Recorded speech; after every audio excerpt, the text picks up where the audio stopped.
श्रियकान्ताय कल्याणनिधये निधयेत्तिनाम् श्रीवेङ्कटनिवासाय श्रीनिवासाय मङ्गलम् लक्ष्मी सविभ्रमालोकसुभ्रूविभ्रमचक्षुषे चक्षुषे सर्वलोकानां वेङ्कटेशाय मङ्गलम् श्रीवेङ्कटाद्रिशृङ्गाग्रमङ्गलाभरणाङ्ग्रये मङ्गलानां निवासाय श्रीनिवासाय मङ्गलम् सर्वावयव सौन्दर्य सम्पदा सर्वचेतसां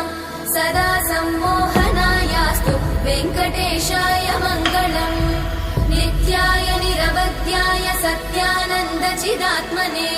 सर्वान्तरात्मने श्रीमद् वेङ्कटेशाय मङ्गलम् स्वतः सर्वविदे सर्वशक्तये सर्वशेषिने